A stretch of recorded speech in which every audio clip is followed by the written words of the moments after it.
Radhe Radhe friends, हरे कृष्णा, श्री हरिदास। कैसे हैं आप सभी लोग?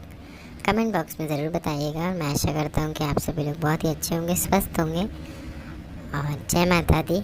जैसे कि नवरात्रि जो है वो चल रही हैं और आज नवरात्रि का 6th डे है, तो आप सभी को नवरात्रि के छठे दिन की बहुत सारी बधाई हो।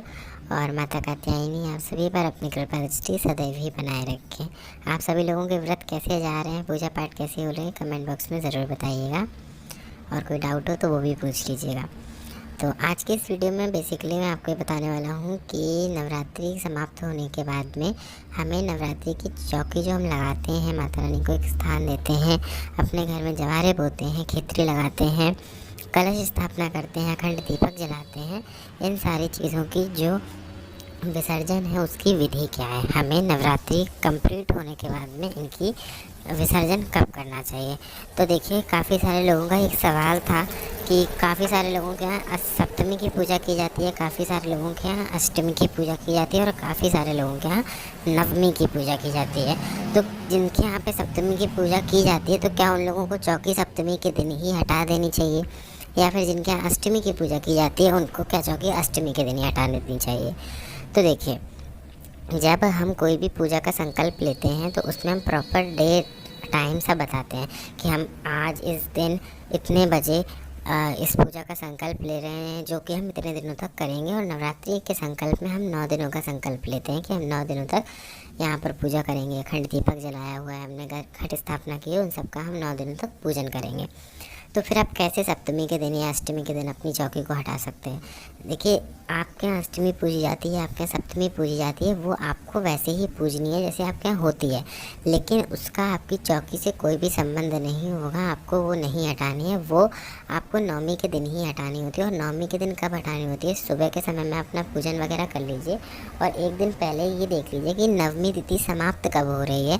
नवमी तिथि समाप्त होने के अंदर में ही आपको अपनी चौकी हटा लेनी है, दशमी तिथि नहीं लगने देनी है। और फिर आप अपनी चौकी को हटाना है। चौकी में क्या करना है आपको? देखिए, अखंड दीपक की अगर हम बात करें तो अखंड दीपक में जितना भी घी तेल रह जाए उतना आप उसे जल जाने दीजिए। बाद में उसमें जो भी चावल, सिक्का, लौंग, सुपारी, इलायची आपने डाले थे, उन सबको आप लेकर मिट्टी में दबा दें या फिर जल विसर्जन कर दें। अखंड दीपक अगर आपने मिट्टी का यूज़ किया है तो फिर उसे आप हटा दें, और अगर आपने किसी धातु का अखंड दीपक यूज़ किया तो उसे आप फिर धोकर अपने मंदिर में यूज़ कर लें या फिर आप रख लें।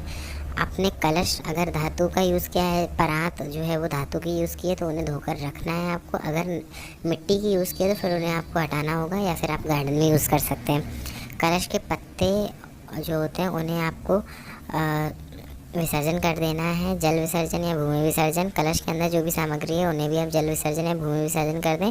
जो सोने चांदी का टुकड़ा आपने डाला है उसे आप वापस निकाल लें। अंगूठी भी बहुत सारे लोग डाल देते हैं, तो उसे आप वापस निकाल लें। नारियल अपने घर के दरवाजे पर आप टांग दें, और बहुत सारे लोगों के यहाँ नारियल फोड़ के खा भी लिया जाता है, तो जैसा आपके यहाँ होता है वैसा करें। कलश का जल आप पूरे घर में छीट दें, बाथरूम में ना छीटें। और उसके बाद में कलश के जो जल है उसको आप बचे हुए किसी भी पौधे में डाल दें। जो जवारे हैं, जो खेतरी आपने बीजी है, उन्हें आपको क्या करना है, कई लोगों के यहाँ उन खेतरियों को विसर्जित कर दिया जाता है। अगर आपके यहाँ विसर्जित किया जाता है तो आप विसर्जित कर दें, अदरवाइज़ आप उन सबको अच्छे से उखाड़ के थोड़ी माता रानी को अर्पित कर दें। अगर आपके घर के आसपास कोई मंदिर है, थोड़ी वहाँ पर अर्पित कर दें। बाकी लाल कपड़े में बांध कर आप अपने घर की तिजोरी में रख लें, और जो मिट्टी है उसे आप किसी भी गमले में डाल दें। इसके बाद में जो नवग्रह हैं, अगर आपने यंत्र या चौकी लगाई है, जो नवग्रह की छोटी सी चौकी आती है, तो उन्हें आप मंदिर में वापस रख दें। अगर आपने नवग्रह बनाया है तो उन्हें विसर्जित कर दें। माता रानी की तस्वीर या मूर्ति जो भी आपने रखी है उन्हें आप वापस मंदिर में रख लें। कपड़ा जो अपने चौकी पर बिछाया हुआ है, उस कपड़े को आपको चाहें तो धोकर दोबारा भी यूज़ कर सकते हैं किसी पूजा में, अदरवाइज़ आप उसे विसर्जित भी कर सकते हैं। यह आपके ऊपर निर्भर करता है। आपने जो अष्टदल कमल बनाया है चावलों से, उन चावलों को आप चिड़ियों को भी डाल सकते हैं, और अगर आपके यहाँ चिड़िया नहीं आती हैं तो आप उन्हें जो है जल में विसर्जित कर दें। मछलियाँ वगैरह उन्हें खा लेंगी। और इसी के साथ में आपने जो चौकी लगाई है उस चौकी को आपको दोबारा से साफ़ कर लेना है, और आप किसी भी पूजा में उस चौकी को दोबारा यूज़ कर सकते हैं। जो गणेश जी आपने जो बैठाए हुए हैं, अगर आपने अपने मंदिर के ही गणेश जी बैठाए हुए हैं तो फिर आप उन्हें मंदिर में वापस रख दें। लेकिन अगर आपने अलग से गणेश जी मतलब सुपारी वाले गणेश जी या मिट्टी के गणेश जी बनाए तो उनको आप विसर्जित कर दें। माता रानी को जो आपने श्रृंगार का सामग्री चढ़ाई है, उस सारी सामग्री को आप घर में बांट दें, महिलाओं में बांट दें।